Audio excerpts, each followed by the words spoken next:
नमस्कार, बहुत स्वागत है आपका। आप देख रहे हैं इंडिया न्यूज, आपके साथ मैं सृष्टि मिश्रा। पूरे विश्व में युद्ध छिड़ रहा है, पूरे विश्व में जंग की आहट तेज हो गई है। जहां ईरान को संयुक्त कार्रवाई के तहत यहां पर अमेरिका और इजराइल ने सुप्रीम लीडर खामनेई का खात्मा कर दिया।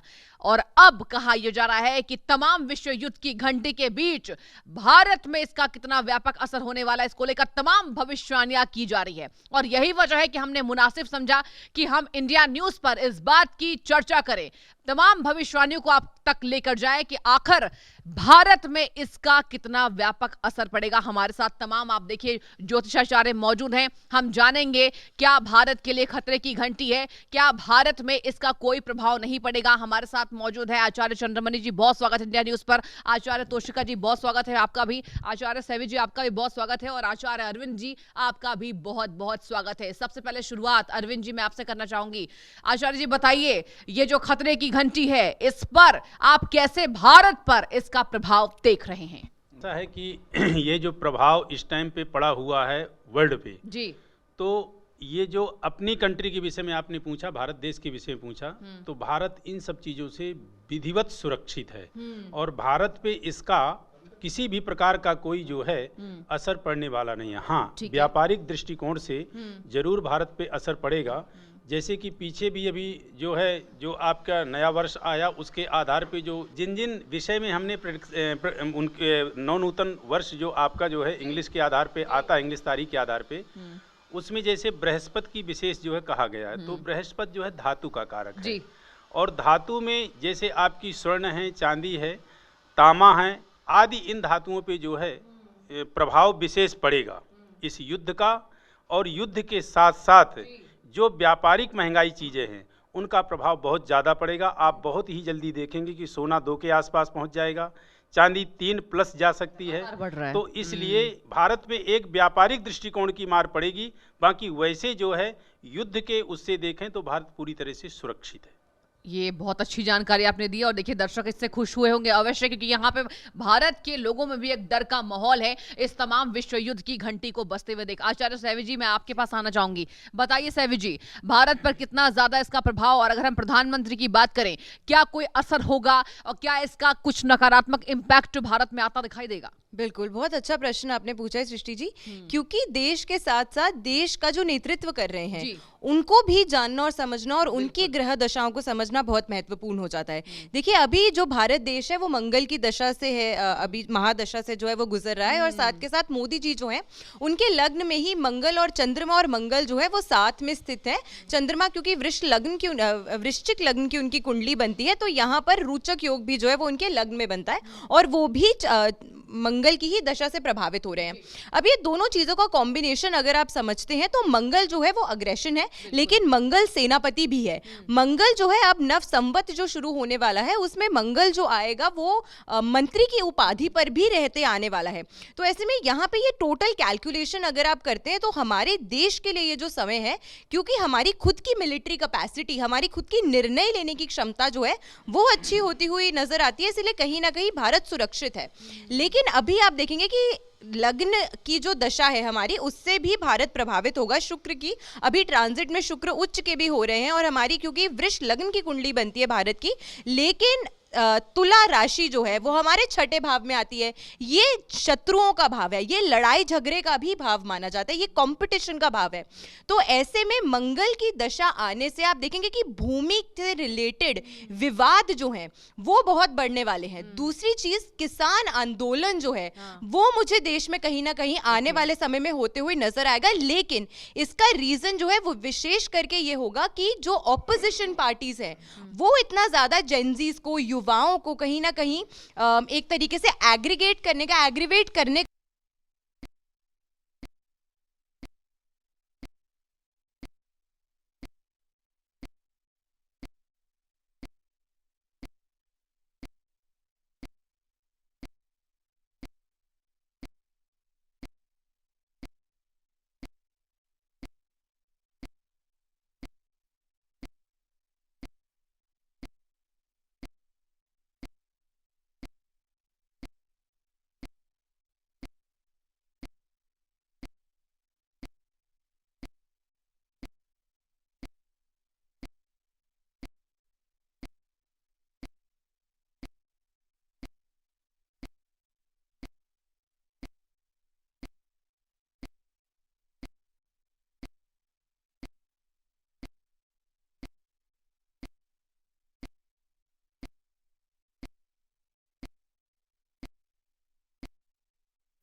डाटा या कोई इंफॉर्मेशन जो है वो रिलीज होना, और उसके साथ साथ कहीं ना कहीं ये दिक्कतें आना या प्लेन्स में टेक्निकल ग्लिच होना, आपका नेविगेशन सिस्टम जो है एकदम से हैक हो जाना, या नेविगेशन सिस्टम में सैटेलाइट रिलेटेड वॉर्स मुझे ज़रूर लगती है, भारत की नहीं लेकिन विश्व की यहाँ बात कर रही हूँ। लेकिन हाँ, ये बैंकिंग और आईटी सेक्टर से मुझे लगता है भारत को भी थोड़ी न्यू स्ट्रैटेजीज और चीज़ें जो हैं आप मई के बाद बनाते हुए देखेंगे, और अगस्त के बाद से भारत का डंका वैसे ही बोलना शुरू हो गया है, लेकिन अगस्त के बाद से ऐसा बोलेगा कि कोई भी जो है भारत के आगे चू तक नहीं कर पाएगा, और जितने भी विरोधी देश हैं आप देखेंगे वो नहीं पंगे लेंगे, क्योंकि मैंने पहले भी कहा था और अभी भी बोलूंगी, जितनी भी मिडिल ईस्टर्न कंट्रीज हैं, मुस्लिम कंट्रीज हैं, वो अपने आप में ही आपस में लड़ लड़ के ऐसी तैसी अपनी कर लेंगी कि वो उनके पास टाइम ही नहीं होगा कि बाकी कंट्रीज को वो अटैक करे या उनके ऊपर कोई सिचुएशन या पावर को इम्पोज करे। बहुत बढ़िया। यानी कि तोशिका जी, आपके अनुसार यहाँ पर भारत में कोई खतरा मंडराता नजर नहीं आ रहा। हाँ, अवधि की बात करें, जैसा सैवी जी ने कहा, जहाँ अरविंद जी ने भी आपको बताया कि कुछ अवधि ऐसी विशेष हो सकती है जहां भारत को कुछ समय के लिए डिस्टर्बेंस यहां पर होता नजर आएगा, लेकिन अगर आने वाले समय की बात करें तो भारत के हिसाब से ये शुभ होने वाला है। यहां पर चंद्रमणि जी, मैं आपके पास आना चाहूंगी। आप बताइए आचार्य जी, अगर बात की जाए तो क्या ये विश्व युद्ध जो नजर आ रहा है, खतरे की जो घंटी बज रही है, ईरान है, इजराइल है, अमेरिका है और तमाम मिडिल ईस्ट इस युद्ध की आग में नजर आ रहे हैं, ये बताइए क्या भारत को, पाकिस्तान की बात करें, चाइना से बात करें, क्या कोई खतरा नजर आ रहा है? क्योंकि पाकिस्तान तो देखिए अपने घर में ही पिट रहा है, पाकिस्तान को तो चौतरफा घेर लिया गया है, लेकिन क्या हमें और सावधानी बरतने की जरूरत है आचार्य जी? देखिए, सबसे पहले मैं तो ये कामना करूंगा कि सब कुशल मंगल रहें, क्योंकि हमारे सनातन धर्म का नियम है। सनातन धर्म में लोग कहते हैं विश्व का कल्याण हो, धर्म की जय हो, विश्व का कल्याण हो। तो हम लोग तो हमेशा विश्व की कामना, शुभ कामना ही करते हैं। लेकिन जहां ग्रह की युति के बारे में कहें अगर, तो 2026 की जो सबसे पहले कुंडली बनती है उसमें केंद्रस्थ 6 ग्रहों की युति है। दूसरी बात है राहु और मंगल की युति। तीसरा जो ग्रहण पड़ रहा है, ग्रहण है वो केतु और सिंह राशि के अनुसार पड़ रहा है। चौथी बात है हमारे जो रौद्र नाम का संवत्सर चालू हो रहा है उसमें राजा इस बार बृहस्पति और मंत्री मंगल हैं। तो मंगल वैसे में थोड़ा सा मंगल की स्थिति भी इस समय खतरनाक है, तो इसलिए कहा जा सकता है थोड़ा सा भारत के लिए तो अच्छा है, परंतु एक चीज ध्यान रखना है कि यहाँ पे जो जातीय समीकरण बनेगा जी, उसमें थोड़ा सा खतरनाक स्थिति भारत में पैदा हो सकती है। बाकी व्यापारिक दृष्टिकोण से कहें तो भारत के लिए अच्छा है, भारत के लिए शुभ होगा। भारत कुछ जगह जैसे सैन्य सामग्रियों में खर्च करेगा। बाकी थोड़ा सा ये देखा जाए तो शेयर मार्केट के लिए, भारतीय शेयर मार्केट के लिए थोड़ा सा नुकसानदेह है। और ये चीज और ध्यान रखने वाली जरूरत है कि भारत में जातीय समीकरण जो ये बन रहा है ये थोड़ा सा परेशानी वाला होगा, इस पे ध्यान देने की जरूरत है। बाकी और भारत के लिए विश्व स्तर पे देखा जाए तो विश्व स्तर पे भारत के लिए अच्छा है। भारत इस समय वेट ऑन एंड वॉच वाला की स्थिति पे रहेगा, तो भारत के लिए विश्व स्तर पे नुकसानदेह नहीं है, परंतु हाँ विश्व स्तर पर इस्लामिक कंट्रियों के लिए खतरा है, क्योंकि ये आपस में ही भिड़ने की चांसेज इनके हैं। जैसी मंगल और राहु की युति बन रही है, ग्रहण की युति बन रही है, इन ग्रहों के अनुसार मैं ये कह सकता हूं। बाकी भारत के लिए और कोई दिक्कत नहीं है, भारत विश्व स्तर पर अच्छे कार्य करेगा और अच्छी वृद्धि की तरफ प्राप्त होगा। राहत वाली बात बताइए आपने। आचार्य जी, मैं आपके पास लौटना चाहूंगी। अरविंद जी, ये बताइए, देखिए हमने भविष्यवाणी की बात कर ली और आप चारों का यही मानना है कि भारत में इसका बहुत ज्यादा खास इंपैक्ट नहीं पड़ने वाला है। आपसे मैं पूछना चाहूंगी, अगर हम विश्व की बात करें तो जैसा कि आचार्य अरविंद जी जैसा कि आचार्य चंद्रमणि जी बता रहे हैं कि इस्लामिक कंट्रीज में और वॉर की स्थिति बन सकती है, क्या नजर आ रहा है आचार्य जी? और क्या ये युद्ध और बढ़ता जाएगा, पूरा साल लग सकता है? जैसे देखें हमने रशिया यूक्रेन को देखा, तमाम अभी भी लड़ाई जारी है और अब तो मिडिल ईस्ट इस युद्ध की आग में है, क्या कहेंगे? जी, लड़ाई अभी ये और चलेगी और लंबी चलेगी। बेशक थोड़ा सा बीच में विराम हो जाए, लेकिन विराम के बाद फिर चलेगी। उसका एक कारण है, देखिए महाभारत कालीन में आइए, महाभारत कालीन में जो है एक ही पक्ष में दो जो है ग्रहण पड़े थे। आप देखेंगे अभी 15 दिन पहले ही जो है सूर्य ग्रहण पड़ा था, वो भी बाहर की कंट्री में था। अभी आपका चंद्र ग्रहण पड़ा, हालांकि चंद्र ग्रहण भारत देश में भी है, लेकिन ज्यादा जो उसका प्रभाव है वो जो है विदेश की कंट्रियों में है, तो इसका एक प्रभाव। दूसरा जो मंगल और राहु की अंगारक नामक युति बता रहे, तो खैर ये युति तो होती रहती है, कोई बहुत बड़ी वैसी नहीं है, लेकिन हाँ उसमें भी खासियत क्या है कि मंगल जो है देवताओं का सेनापति है और राहु जो है राक्षसों का सेनापति है। तो इसलिए यह भी जो है लड़ाई की एक पोजीशन विशेष बनती है। और जो मुस्लिम कंट्री हैं उसमें ज़्यादातर जो प्रभावशाली रहेगा उसमें राहु रहेगा जी। तो ये स्थितियां तो सुनिश्चित है कि जो है बाहर विश्व स्तर पर या वर्ल्ड वार की स्थिति जो है होने की पोजीशन बन रही है और हो ही रही है। इसके साथ साथ यदि भारत देश के विषय में यदि आप पूछें तो भारत देश में अंदरूनी राजनेताओं में राजसत्ताओं में थोड़ी बहुत आपस में जो है नोक झोंक उनकी होती रहेगी। किसी नेता का जो है पद से किनारे होना, किसी नेता को नया पद प्राप्त होना।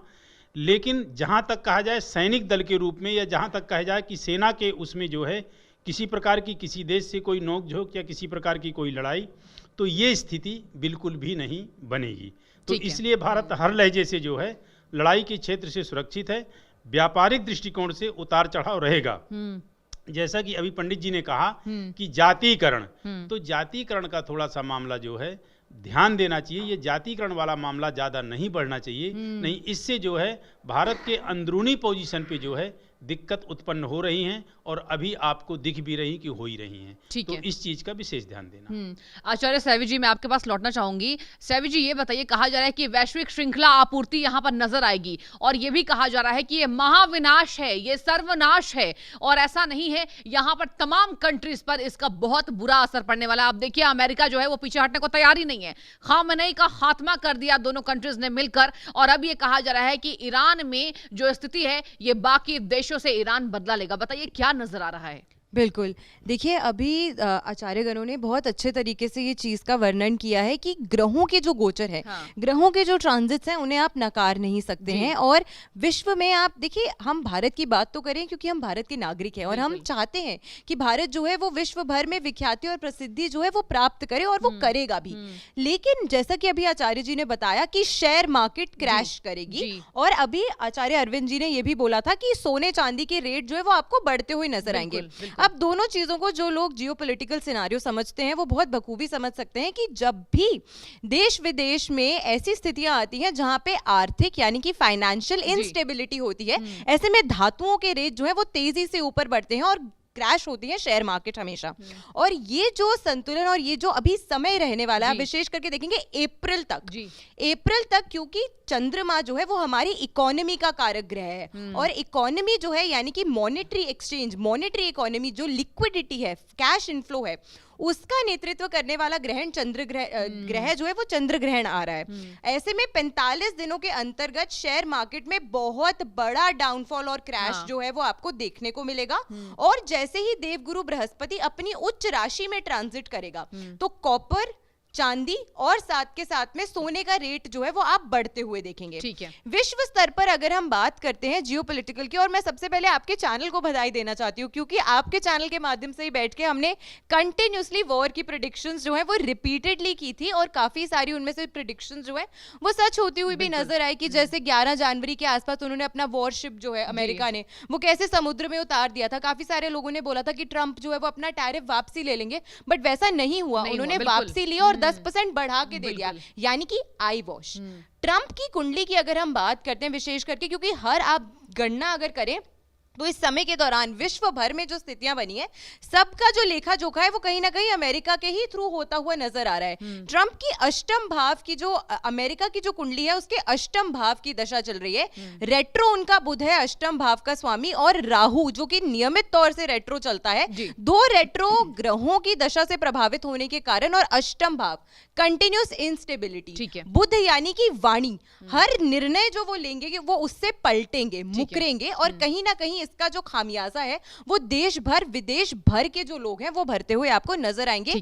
अभी आप आने वाले दिनों में देखेंगे जैसे ही नवमांश में जो अग्नि तत्व ग्रह हैं उनकी युतियां D9 चार्ट्स में सिंह राशि में गोचर होगा ग्रहों का, उस समय के दौरान विशेष करके वेस्टर्न कंट्रीज जो हैं भारत से, वहां पर आप देखेंगे कि बड़ी युद्ध की स्थितियां, आगजनी से हानि होना, लोगों के मन में इतना विद्रोह अपनी पॉलिटिकल पार्टीज के तरफ आ जाएगा और विशेष करके सेनेट के लोग जो हैं ट्रंप के, वो उन्हें कहीं ना कहीं हानि पहुंचाने का प्रयास करेंगे। तो अमेरिका में भी बड़ी पॉलिटिकल इंस्टेबिलिटी के चांसेस बहुत हाई नजर आते हैं। यानी कि अमेरिका भी इससे कहीं ना कहीं तबाह होता नजर आएगा बिल्कुल, आपके हिसाब से। definitely। तो शिखा जी, मैं आपके पास आना चाहूंगी, और आपने देखिए तमाम स्ट्रैटेजी की भी बात की थी कि यहाँ पर वॉर वेपन्स बढ़ने वाला है। मैं आपसे जानना चाहूंगी पाकिस्तान का क्या हाल होने वाला है? देखिए नंबर 1 दुश्मन देश है हमारा, और इस बार फिर से नापाक हरकतें देखी, लेकिन इस बार मार खाता नजर आ रहा है। तो क्या पाकिस्तान की स्थिति और बदतर होने वाली है? देखिए, पाकिस्तान के भाग्य में ये है कि वो जिंदगी भर पिटता ही रहेगा और पिटते पिटते एक दिन खत्म हो जाएगा। ऐसी सिचुएशन पाकिस्तान की दिखती है। वहीं पे मैं एक चीज़ यहाँ पे बोलना चाहूंगी कि अपने पाकिस्तान की बात करी, जो भारत को जो है इस समय पे अपना सबसे बड़ा दुश्मन मानता है, तो ये मैंने बहुत पहले ये चीज़ प्रिडिक्शन की थी और आज भी मैं इस चीज़ को रिपीट करूंगी कि पाकिस्तान जो है अपने ही स्ट्रैटेजीज और अपनी चीज़ों को बार बार गलत ठहराएगा, जिसकी वजह से उनके लोगों में आक्रोश होगा। उनके लोग जो हैं उन्हीं के साथ नहीं रहना चाहेंगे, और वो कोई भी लीडर लेकर आ जाए उनके लोगों को कभी एक्सेप्टेंस ही नहीं होगी अपने लीडर को लेके, अपने मासेस को लेके। और ऐसी सिचुएशन में क्योंकि अफगानिस्तान जो है उन्होंने दावा बोल दिया पाकिस्तान पे और पूरा अटैक करा, अभी आप देखिएगा कि पाकिस्तान पे अनवांटेडली अनलोइंगली और लोग भी हाथ फेरेंगे। यानी भारत को कुछ करना ही नहीं पड़ेगा, पाकिस्तान की ऑटोमेटिकली जो बैंड है वो यहाँ पे बज जाएगी। ऐसी सिचुएशन यहाँ पे होती हुई नजर आ रही है। लेकिन मैं एक चीज यहाँ पे जरूर बोलूंगी, ट्रम्प की क्योंकि हम इतनी ज्यादा बात कर रहे हैं, बिकॉज वो इस समय पे सबसे ज्यादा हाईलाइट में, because he is the one जिन्होंने इस चीज को जो है शुरू किया है। ट्रम्प की कुंडली के बारे में भी बात हो रही थी, उनकी जो है आप ये लगा लीजिए सिंह लगन की कुंडली है, और उनके लगन में ही जो है ना कहीं आप ये लगा लीजिए ग्रहण में पैदा हुए थे, और बात भी हम चीजों को भी ग्रहण से यहाँ पे जोड़ रहे हैं। तो ऐसी स्थिति में वो सारे डिसीजन जो लेंगे वापस लेंगे, प्लस डिसीजंस गलत होंगे। उनके मासेस चीजें, उनकी गवर्नमेंट, उनके खुद के पार्टी के लोग बहुत जल्दी दूसरे रूलिंग पार्टी से या लोगों से मिलकर कहीं ना कहीं आप देखेंगे ट्रम्प का जो है डिफेम का टाइम जो है वो अप्रैल के बाद बहुत ज्यादा स्ट्रांग हो जाएगा, कि कोई बड़ी बात नहीं है कि 2026 में हमें धमाका सुनने को मिले। ठीक है, यानी कि 26 के हिसाब से आप ये कह रही हैं कि यहाँ पर ट्रम्प की जो कुंडली है वो भी अच्छी नजर नहीं आ रही है। आचार्य चंद्रमणि जी, आपके पास लौटना चाहूंगी, ये बताइए, अगर हम बात करें, आप सबने ये कहा कि भारत के लिहाज से कुंडली के हिसाब से ये शुभ भी है और कुछ अवधि का इसमें विशेष महत्व दिया गया है। अगर हम साल के अंत की बात करें, क्या नवंबर दिसंबर में ये जो स्थितियां हैं ये वापस काबू में आती दिखाई दे रही हैं? देखिए, इस पे ज़्यादा विशेष ध्यान देने की ज़रूरत नहीं है। मैंने पूर्व में भी कहा कि भारत के लिए के लिहाज से ये समय ठीक है। हाँ, यह वैश्विक स्तर पर थोड़ा सा उतार चढ़ाव रहेगा, तो इस पे विशेष ध्यान देने की ज़रूरत नहीं है। बाकी और इसी बात से मैं ये बात ज़रूर कहूँगा कि भाई सबके लिए कल्याणमय हो, हम लोग तो यही कामना कहते हैं। और रही बात पाकिस्तान की, पाकिस्तान पे ध्यान देने की ज़रूरत नहीं है। जैसे एक छोटा बच्चा होता है, इधर जो घूमता है उधर घूमता है, वो उधर ही घूमता रहेगा, इससे ध्यान देने की ज़रूरत नहीं है। भारत अपने कार्य पे लगा रहेगा, भारत को ध्यान देने की जरूरत ही नहीं है। ठीक है, तो इसी बात से मैं ये जरूर कहेंगे कि हम कामना करते हैं कि विश्व स्तर पर शांति बनी रहे। मैं ऐसी कामना जरूर करते हैं, विश्व में शांति। सॉरी, मैं एक पॉइंट ऐड करना चाहूंगी। इनफैक्ट पाकिस्तान ही नहीं, अगर आप कितनी भी आप मैप को ले लीजिए और भारत की जितनी भी नेबरिंग कंट्रीज हैं, वो जितना भी कोशिश कर ले वो भारत का बाल बाका नहीं कर पाएंगी, चाहे वो चाइना हो या बांग्लादेश हो, जो अभी स्ट्रैटेजीज बना रहे हैं, लेकिन कुछ नहीं कर पाएंगे। यही कामना करेंगे कि हम भारतीय हैं और हमारा ये बड़ा दिल है, हम लोग यही कामना करेंगे कि विश्व में शांति बनी रहे और सबका कल्याण हो। सबका कल्याण हो, बहुत अच्छी बात कही। आप चारों ज्योतिषाचार्यों का हृदय से धन्यवाद इंडिया न्यूज पर आने के लिए, ये भविष्यवाणी करने के लिए। और अगर बात की जाए तो यहाँ भारत की कुंडली के हिसाब से कहा जा रहा है जो विश्व युद्ध की खतरे की घंटी है, इसका बहुत अधिक व्यापक असर दिखाई नहीं दे रहा है। बहुत धन्यवाद आप सभी का इंडिया न्यूज पर आने के लिए, तमाम जानकारी देने के लिए। आप देखते रहिए इंडिया न्यूज। धन्यवाद।